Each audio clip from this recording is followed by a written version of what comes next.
لیکن اس کا ایک منفی نتیجہ یہ نکلے گا کہ اگر وہ نظام ظالمانہ ہے، استحصالی ہے، جابرانہ ہے، استبدادی ہے، تو در حقیقت ایسی کسی کوشش کے نتیجے میں گویا کہ آپ نے اس نظام کو محنتی، دیانتدار، فرشناس کارکن فراہم کر دیے ہیں، اس کے استحکام کا ذریعہ آپ بن گئے ہیں، اس کو سہارا دیا ہے بجائے اس کے کہ اس نظام کو آپ تبدیل کریں۔ دوسری شرط، پہلی شرط تو یہ ہوئی انقلابی نظریے کے لیے کہ وہ جو سماجی، سیاسی اور اقتصادی نظام ہے اس کی جڑوں میں سے کسی پہلو سے وہ تیشہ بن کر گرے، اور دوسری شرط یہ ہے کہ یا تو وہ ہونا چاہیے بالکل جدید نظریہ، جدید فکر، جدید کوئی تصور، جدید فلسفہ، اور اگر جیسا کہ ہمارا جو ریفرنس ہے وہ تو ظاہر بات ہے کہ قدیم کی طرف ہوگا، اگر وہ کوئی قدیم نظریہ ہے تو اس کی ری انٹرپریٹیشن، اس کی تعبیر جدید، یا بلکہ لفظ استعمال کر رہا ہوں علامہ اقبال کے خطبات کا جو ٹائٹل ہے اس کے حوالے سے، اس کی تشکیل جدید ضروری ہے جو وقت کی ایڈیم میں، جو ایڈیم آف دی ٹائم ہے، جو بھی اصطلاحات ہیں اس دور کی، جس دور میں آپ انقلابی جدوجہد کرنا چاہتے ہیں، اور جو اس دور کی علمی اور فکری سطح ہے، اس پر اگر آپ اس کی تعبیر نو نہیں کریں گے، اس کی تشکیل جدید کر کے پیش نہیں کریں گے، تو اس سوسائٹی کا جو اوپر کا طبقہ ہے، جو انٹلیکچول اور جو ایلیٹ ہے طبقہ، وہ اس کی طرف متوجہ ہی نہیں ہوگا۔ اور کسی بھی انسانی معاشرے میں وہ طبقہ جو ہے وہ بالکل وہی حیثیت رکھتا ہے کہ جو کسی ایک انسان فرد کے جسم میں اس کا دماغ فیصلہ کرتا ہے کہ ادھر چلو، اور جسم چلنا شروع کرتا ہے۔ دماغ فیصلہ کرتا ہے کہ اس شے کو پکڑنا ہے، ہاتھ اس حکم کی تعمیل کرتے ہوئے پکڑتا ہے۔ اس اعتبار سے انقلابی نظریے کے لیے پہلی بات یہ کہ کوئی انقلابی نظریہ ہونا چاہیے، اور دوسری بات انقلابی نظریہ نمبر ایک پولیٹیکو سوشو اکنامک سسٹم جو ایگزسٹ کر رہا ہے اس کی جڑوں پر تیشہ بن کر گرے۔ نمبر دو، یا تو نیا نظریہ ہو تو فیس ویلیو پر لوگ اس پر غور کریں گے، اور اگر کوئی قدیم نظریہ ہے تو جو کرنٹ ایڈیم ہے، جو اس دور کی مروجہ اصطلاحات ہیں اور جو اس دور کی علمی سطح ہے، at the level of consciousness of that time, اس پر اس کی ری انٹرپریٹیشن ضروری ہے، ورنہ یہ ہے کہ ذہن الجھے رہیں گے کچھ قدیم تصورات میں، انقلابی عمل آگے نہیں بڑھ سکے گا۔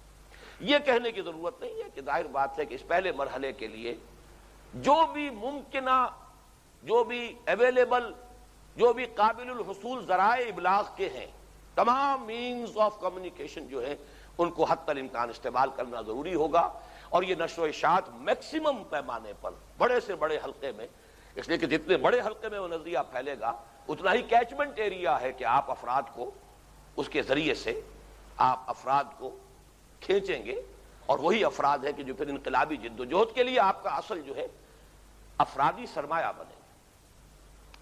اب آئیے دوسرا مرحلہ، اس انقلابی نظریے کو جو لوگ فیس ویلیو پر اور کانشسلی، شعوری طور پر، اور جیسے کہ وہ ہے بلا چونو چرا، وداؤٹ اینی ایکسیپشن، بلا استثناء، فیس ویلیو پر قبول کریں، اب ان کو منظم کرنا ہے۔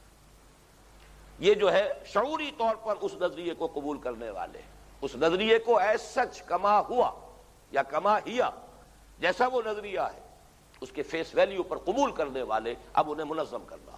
تنظیم گویا کہ دوسرا مرحلہ ہے انقلابی جدوجہد کا۔ اس کے بھی دو لوازم ہیں۔ پہلے یہ کہ یہ تنظیم نہایت منظم، اور جو ضرب المثل میں جس کو کہا جائے کہ فوج کسی ڈسپلن والی تنظیم ہونی چاہیے، اس لیے کہ بالآخر تصادم ہونا ہے، ویسٹڈ انٹرسٹ، جو بھی مفادات والے طبقات ہیں جن کے ویسٹڈ انٹرسٹ ہیں وہ تو سٹیٹس کوو چاہتے ہیں، وہ اپنے نظام کو برقرار رکھنا چاہیں گے، اور جب بھی کہیں انہیں خطرہ محسوس ہوگا تو وہی چیخ پکار ہوگی جو علامہ اقبال کے کسی شعر میں الفاظ آئے ہیں، نظام کہنا کے پاس بانو یہ معرض انقلاب میں ہے، gird up your loins, protect your interest, آؤ راستہ روکو اس سیلاب کا۔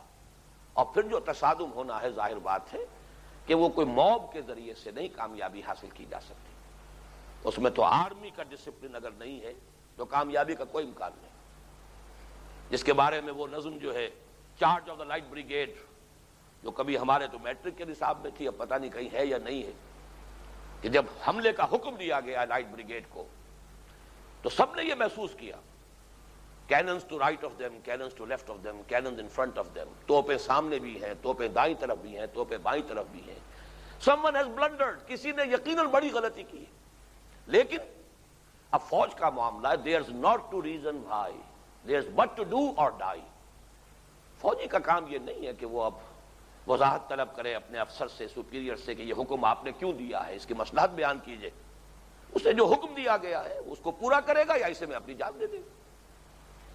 اس ڈسپلن کے بغیر، اس لیے کہ آگے جو مراحل پیش آنے ہیں وہ تو غالب کے اس شعر کے مصداق ہے کہ تاب لاتے ہی بنے گی غالب، مرحلہ سخت ہے اور جان عزیز.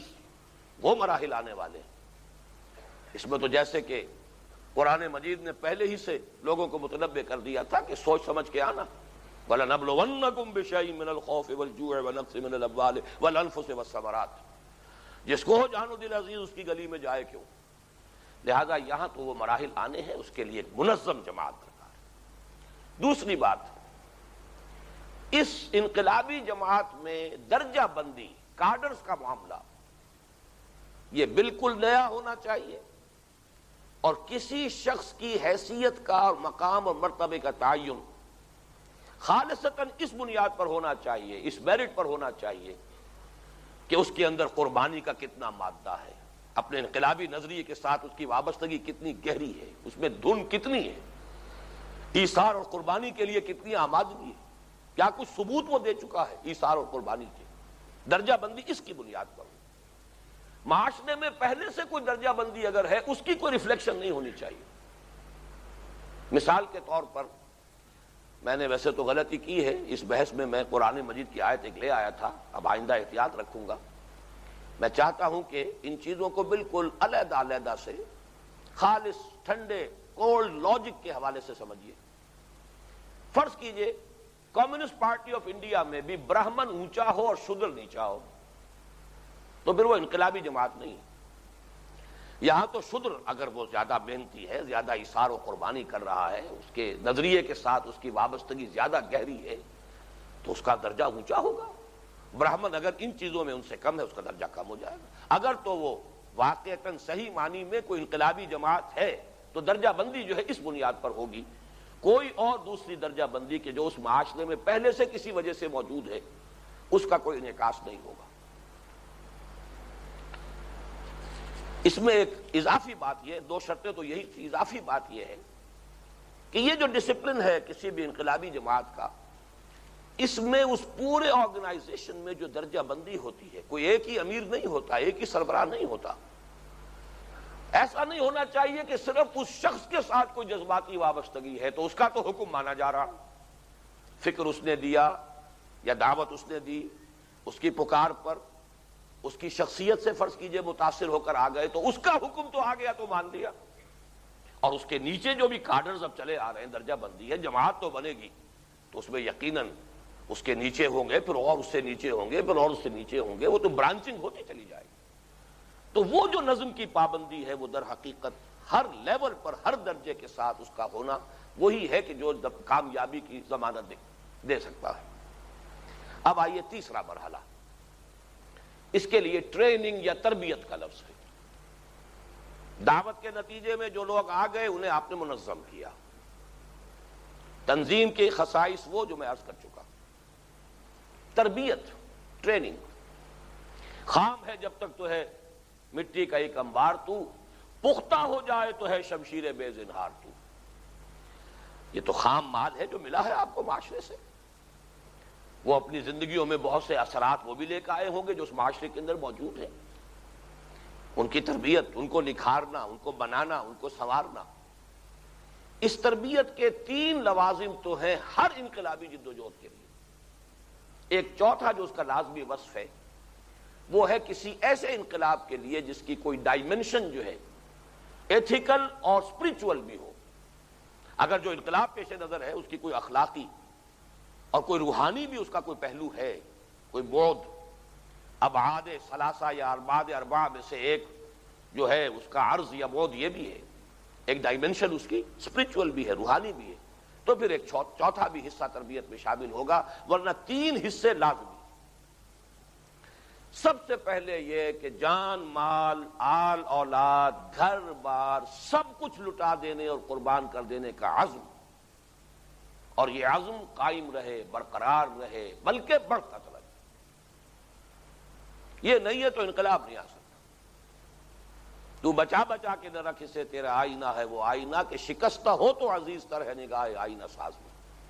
جب تک یہ کیفیت نہ ہو، انقلابی جدوجہد نہیں ہوگی۔ آپ کو تعلیمی کام کر لیجئے، کوئی تبلیغی کام کر لیجئے، کوئی اصلاحی کام کر لیجئے، کوئی سیاسی کام کر لیجئے، کوئی سماجی خدمت کا کام کر لیجئے، سب کام ہے، بہت سے کام ہیں۔ انقلاب کے لیے میدان میں آنا ہے تو یہ عزم، جان مال آل اولاد گھر بار سب کچھ لٹا دینے کا عزم، فیصلہ ہو اور اس فیصلے پر استقامت۔ نمبر 2، ہر کارکن کی اور ہر اس جو انقلابی جماعت ہے اس کے رکن کی، اس کی ذہنی نفسیاتی وابستگی انقلابی نظریے کے ساتھ نہ صرف یہ کہ گہری سے گہری ہوتی چلی جائے، پختہ سے پختہ ہوتی چلی جائے۔ اگر اس میں کہیں اس میں لال آ گیا تو ظاہر بات ہے کہ اصل تو سارا یہ انقلابی عمل کھڑا ہی اس پر ہے، اس فکر پر ہے۔ فکر کے ساتھ گہری وابستگی، شعوری وابستگی، اس کے ساتھ نفسیاتی ہم آہنگی، وہ فکر اس کے وجود کا جزو لا ینفک بن گیا ہو، وہ فکر اس میں حلول کر گیا ہو، اس کے پورے وجود میں سراج کر جائے۔ اگر یہ شکل نہیں ہے اور اس میں یہ کیفیت جو ہے شدید سے شدید تر نہیں ہوتی جائے گی تو پھر انقلابی عمل کا آگے بڑھنے کا، کامیابی کا کوئی سوال نہیں۔ تیسرا، نظم کی پابندی کی عادت بن جائے۔ بڑا پیارا شعر ہے، ہم بھی تسلیم کی خو ڈالیں گے، بے نیازی تیری عادت ہی صحیح۔ آسان کام نہیں ہوتا، ظاہر بات ہے انقلابی جماعت میں وہ رہنما ہو یا کارکن ہو، وہ کہیں کوئی امیر ہے یا معمور ہے، سب انسان ہیں۔ اور بہرحال انقلاب محمدی میں تو حضور تھے صلی اللہ علیہ وسلم، آپ معصوم بھی تھے اور ہر وقت وحی آ رہی تھی۔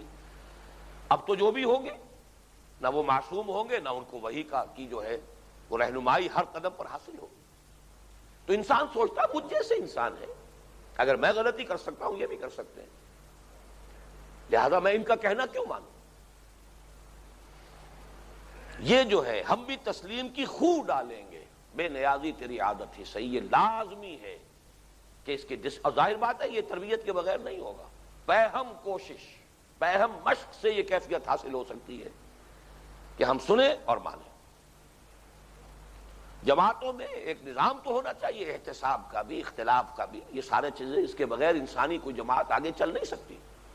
لیکن یہ کہ احتساب اور اختلاف یا تنقید کے اس نظام کو اپنی جگہ پر رکھتے ہوئے لسن اینڈ اوبے، سنو اور تعمیل کرو، اس کی جب تک کہ عادت پختہ نہ ہو جائے انقلابی جد و جہد کی کامیابی کا کوئی امکان نہیں۔ اور چوتھی چیز جیسا کہ میں نے عرض کیا تھا یہ ہے اضافی۔ یہ 3 چیزیں تو کوئی انقلاب ہو، کمیونسٹ ریولوشن ہو، کوئی نیشنلسٹ ریولوشن ہو، کوئی کسی طرح کا ریولوشن ہو، جب تک یہ 3 اوصاف کارکنوں میں نہیں ہوں گے انقلابی جد و جہد کامیابی سے امکنار نہیں ہوگی۔ چوتھی جو لازمی ضروری شے ہے، لازمی وصف ہے چوتھا، وہ ایڈیشنل ہے، اضافی ہے۔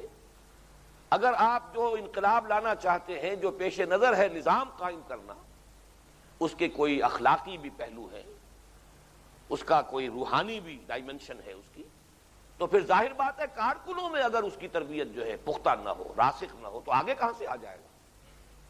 وہ تو آئے گا تبھی جبکہ کارکنوں کے اندر، انقلاب کے جو بھی کارکن ہیں ان کے اندر وہ چیزیں جو ہے پیدا ہو جائیں۔